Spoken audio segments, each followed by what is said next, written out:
हरे कृष्ण कृष्ण कृष्ण हरे हरे। तो भक्तबिंदगण आजकेर भिडियोटी रयेछे আমরা সকলেই 18 জুন মঙ্গলবার পালন করলাম নির্জলা একাদশী। আর যে সকল কৃষ্ণ ভক্তরা এই নির্জলা একাদশী ব্রত পালন করেছিলেন তারা বছরে 24টি একাদশীর ব্রতের ফল পেলেন এবং অবশ্যই তাদের বৈকুণ্ঠ লাভে প্রাপ্ত হবে। এবং 18 জুন পালিত হয়েছিল নির্জলা একাদশী এবং এই নির্জলা একাদশীর পরবর্তী একাদশীর নাম হচ্ছে যোগিনী একাদশী। এই যোগিনী একাদশী কবে পালিত হবে অবশ্যই শ্রবণ করবেন। যোগিনী একাদশী কখন পালিত করতে হবে, যোগিনী একাদশীর তাৎপর্য কী, যোগিনী একাদশীতে আচার এবং যোগিনী একাদশীর ব্রতের মাহাত্ম্য কথা কী এবং যোগিনী একাদশী ব্রত পালন করলে কোন ফলাফল লাভ করতে পারবে এবং অবশ্যই শ্রবণ করবেন। এবং যোগিনী একাদশীর পশ্চিমবঙ্গের সঠিক সময়টি অবশ্যই শ্রবণ করবেন। আর চ্যানেলে নতুন হয়ে থাকলে দয়া করে চ্যানেলটিকে সাবস্ক্রাইব করবেন, লাইক করবেন, কমেন্টে ভক্তি ভালোবাসা শ্রদ্ধা দিয়ে জয় শ্রীকৃষ্ণের জয় লিখে দিতে ভুলবেন না। তো অবশ্যই ভিডিওটি শুরু থেকে শেষ পর্যন্ত ভক্তি সহকারে শ্রবণ করবেন। সমস্ত একাদশীর ভিডিওগুলো আপনাকে মনোযোগভাবে শুরু থেকে শেষ পর্যন্ত শ্রবণ করার উপলব্ধি দেওয়া হয়েছে শাস্ত্রে। তো শুরু করা যাক আজকের ভিডিওটি। যোগিনী একাদশী হলো একটি পবিত্র হিন্দু পালন যা হিন্দু মাসের জ্যৈষ্ঠ মাসে কৃষ্ণপক্ষের একাদশী দিনে উদযাপিত হয়। এটি ভক্তদের জন্য মহান আধ্যাত্মিক তাৎপর্য রাখে। যোগিনী একাদশী অর্থাৎ যোগিনী শব্দটির এই দিনে সশৃঙ্খলা এবং আধ্যাত্মিক অনুশীলন গুরুত্বের তুলে ধরে। ভক্তরা আশীর্বাদ ও আধ্যাত্মিক উন্নতির জন্য উপবাস পালন করে। ভক্তরা তাদের নিজের মনস্কামনা পূরণের জন্য এই একাদশীটি পালন করা হয়। আচার পালন করে ধ্যান ও প্রার্থনায় নিযুক্ত থাকে। এটা বিশ্বাস করা হয় যে যোগিনী একাদশী পালনের মনকে শুদ্ধ করতে, আত্ম উপলব্ধি অর্জনে এবং ঐশ্বরিক সাথে একজনের সংযোগ গভীর করতে সহায়তা করা হয়। এটি একজনের আধ্যাত্মিক যাত্রায় প্রতিফলিত হওয়া এবং অভ্যন্তরীণ বৃদ্ধি জ্ঞান অর্জনের জন্য নির্দেশনার খোঁজার সময়। যোগিনী একাদশী ব্রত পালন করলে সমস্ত ধরনের রোগ থেকে চিরতরে মুক্ত পাওয়া যায়। অবশ্যই যে সকল কৃষ্ণ ভক্তরা কোনো কঠিন রোগে আক্রান্ত হয়েছেন তারা অবশ্যই এই যোগিনী একাদশী ব্রতটি অবশ্যই পালন করবেন। অবশ্যই শুভ সময়টি জানবেন, কত তারিখে পালন করতে হবে এবং কত তারিখে একাদশীর পালনের সময় রয়েছে। অবশ্যই সব কিছু বিস্তারিতভাবে আলোচনা করা হবে এই ভিডিওটির মাধ্যমে। কিন্তু অবশ্যই যদি আপনারা এর থেকেও ভালো কিছু জানতে চান, অনেক ধরনের তাহলে অবশ্যই আমাদের ডিসক্রিপশন বক্সে হোয়াটসঅ্যাপ গ্রুপ আপনারা জয়েন করতে পারেন। কিন্তু অবশ্যই ভিডিওটি আপনাকে শ্রবণ করতে হবে শুরু থেকে শেষ পর্যন্ত। আমরা একাদশী ব্রত 3 প্রকার ভাবে করে থাকি। যেমন নির্জলা একাদশী করলাম, যেটি পাণ্ডবা বা ভীমসেনী একাদশী নামে পরিচিত, সজলা ব্রত এবং ফড়ালি ব্রত। যে ব্রত ভক্ত সারাদিন কিছু না খেয়ে কাটায় তাকে নির্জলা ব্রত বলা হয়। ভক্ত যদি শুধু তরল খাদ্য জীবিকা নির্বাহ করে তবে তা সচলা ব্রত। খাদ্যকে দুধ ও ফলের মধ্যে সীমাবদ্ধ রাখাকে বলা হয় ফড়ালি ব্রত।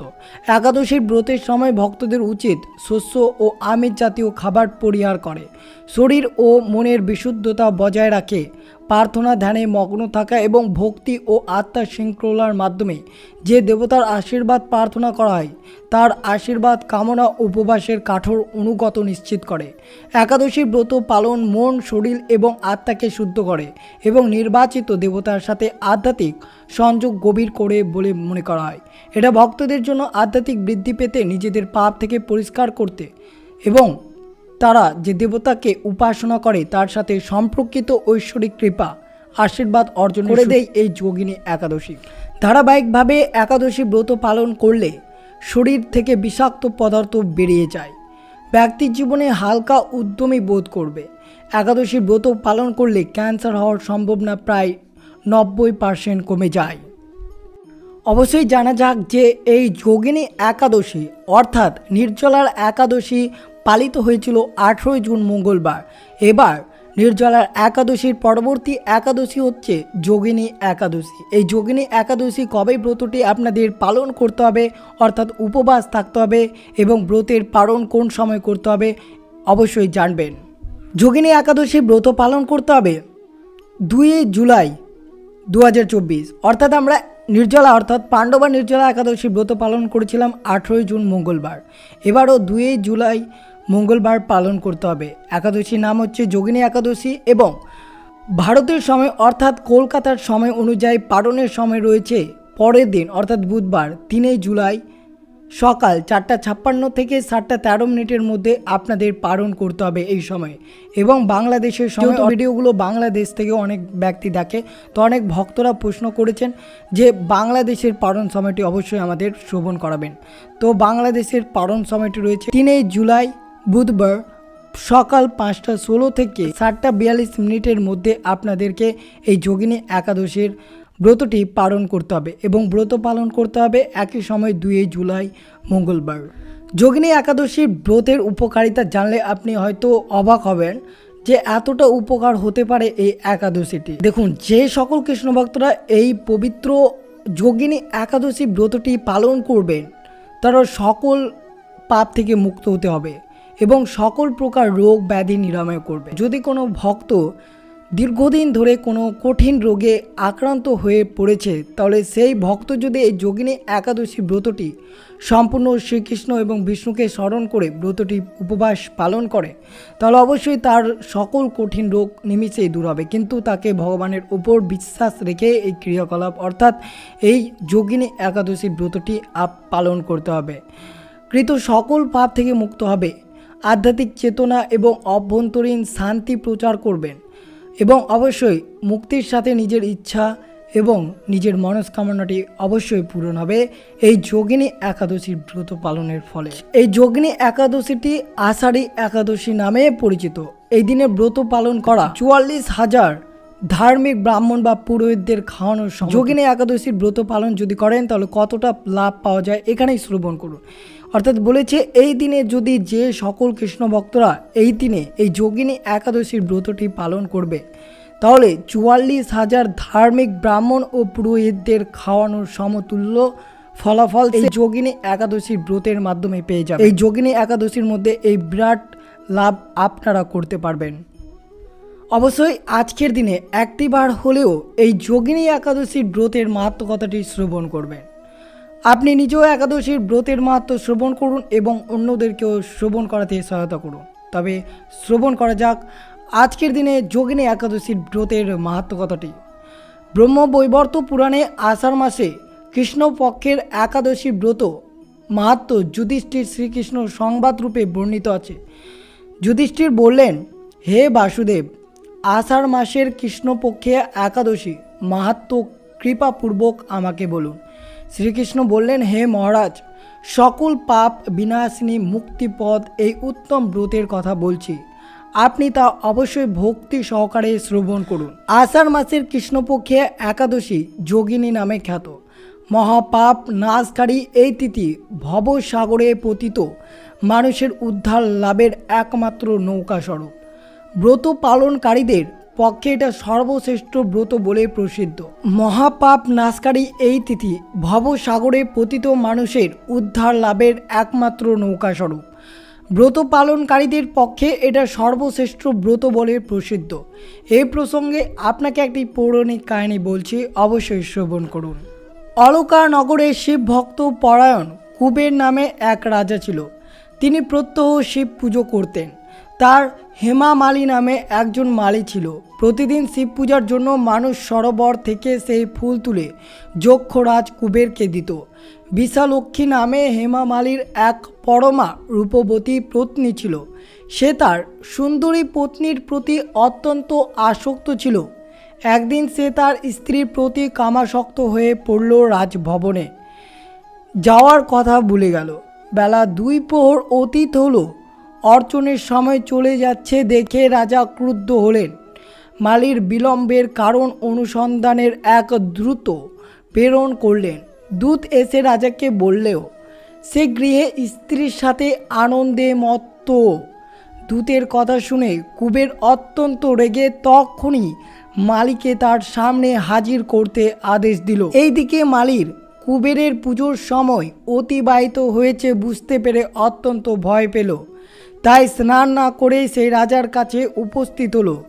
তাকে দেখা মাত্রই রাজা ক্রোধ বশে চোখ রাঙিয়ে বললেন, রে পাপিষ্ঠ দুরাচারী, তুই দেব পূজার পুষ্প আনতে অবজ্ঞা করেছিস, তাই আমি তোকে অভিশাপ দিচ্ছি। তুই শ্বেতকুষ্ঠগ্রস্ত হয়ে যা এবং তোর প্রিয়তমা ভাষার সাথে তোর চির বিয়োগ সংগঠিত হোক। রে নিজ তুই এক্ষণে এই স্থান থেকে ভ্রষ্ট অধিকত লাভ কর। কুবেরের এই অভিশাপে হেমা মালির পত্নীর সাথে স্বর্গভ্রষ্ট হয়ে দীর্ঘকাল যাবৎ কুষ্ঠরোগ ভোগ করতে লাগলে রোগের যন্ত্রণার দিন অথবা রাত্রে কখনো সে সুখ পেত না।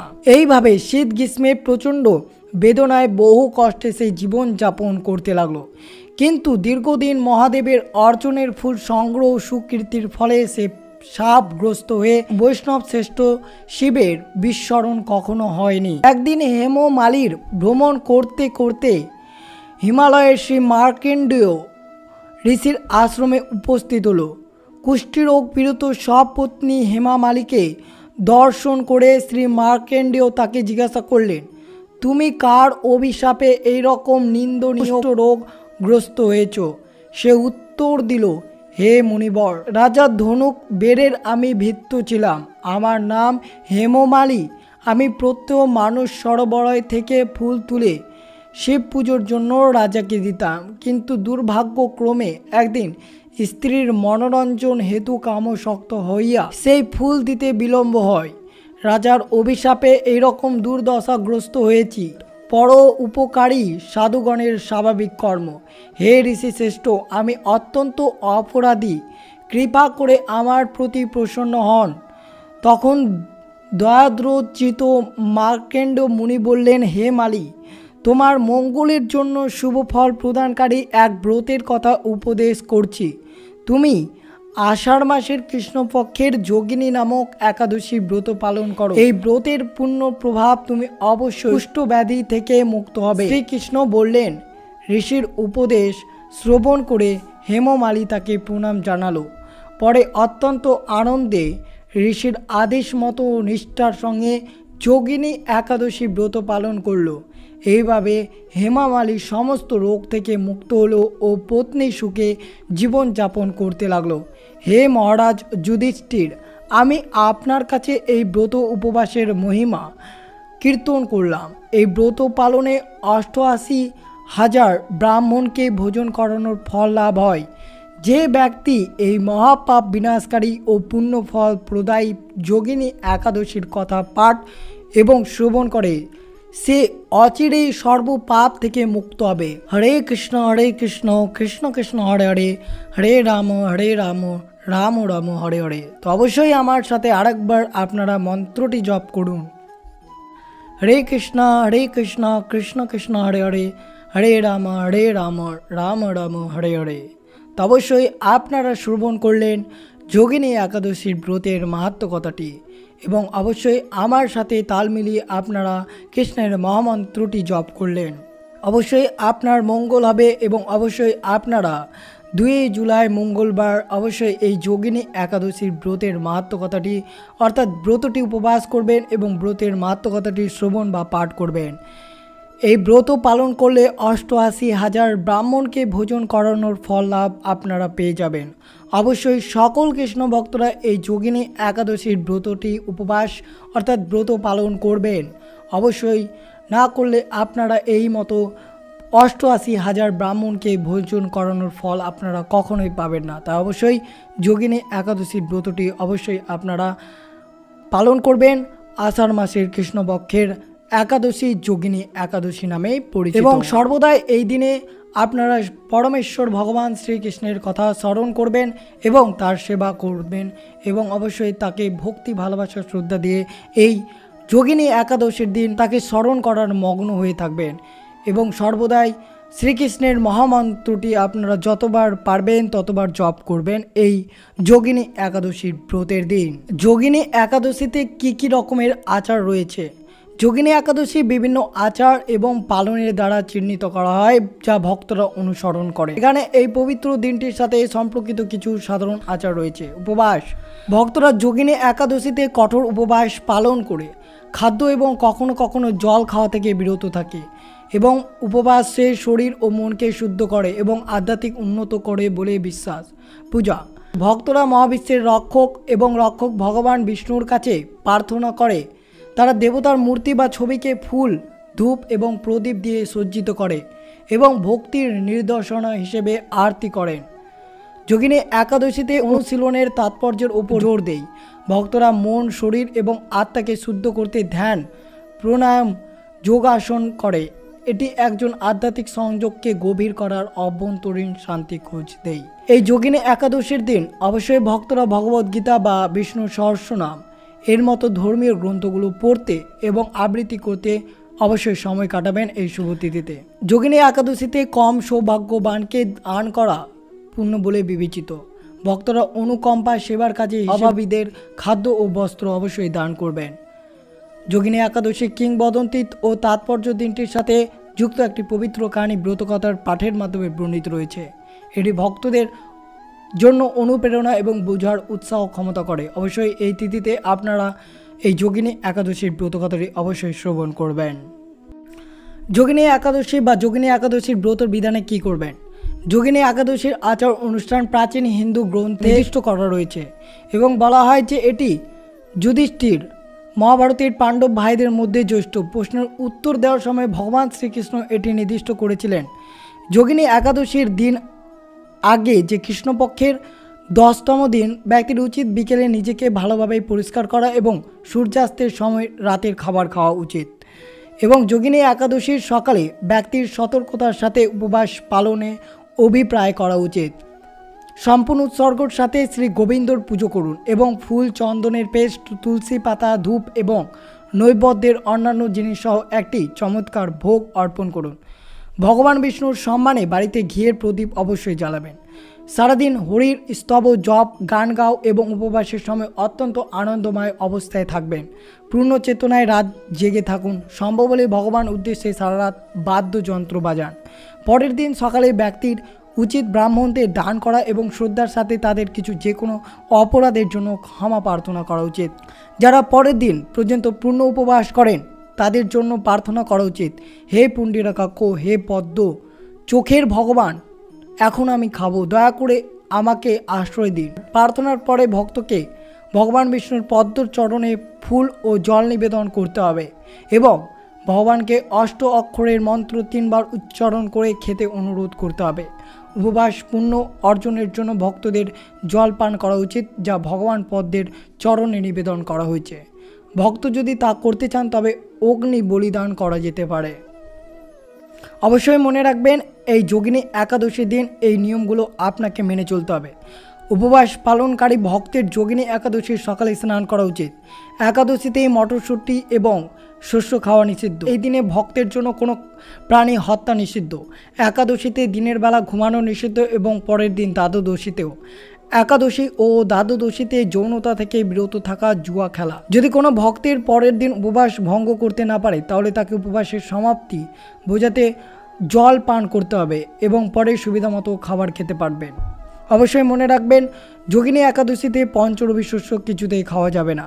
তো অবশ্যই যোগিনী একাদশী ব্রত আপনাদের পালন করতে হবে 2 জুলাই মঙ্গলবার এবং পালন করতে হবে 3 জুলাই বুধবার। অবশ্যই নির্জলা একাদশী 18 জুন মঙ্গলবার পালন করেছিলাম। এবারও আমরা যোগিনী একাদশীর ব্রত পালন করব 2 জুলাই 2024 মঙ্গলবার। তো অবশ্যই যোগিনী একাদশীর সম্পর্কিত কোনো প্রশ্ন থাকলে অবশ্যই কমেন্ট বক্সে করবেন। আপনাদের দেওয়া প্রশ্নের উত্তর চেষ্টা করব। তো অবশ্যই কমেন্ট বক্সে আপনার মতামত জানাবেন। তো এই ছিল ভিডিওটি ভালো লাগলো অবশ্যই চ্যানেলটিকে সাবস্ক্রাইব করবেন, লাইক করবেন, কমেন্টে ভক্তি, ভালোবাসা, শ্রদ্ধা দিয়ে জয় শ্রীকৃষ্ণের জয় লিখে দিতে ভুলবেন না এবং ভিডিওটি আপনার আত্মীয়, ভক্ত বা বন্ধুদের সাথে অবশ্যই শেয়ার করবেন। সুস্থ থাকবেন, সতর্ক থাকবেন। জয় শ্রীকৃষ্ণ, রাধে রাধে।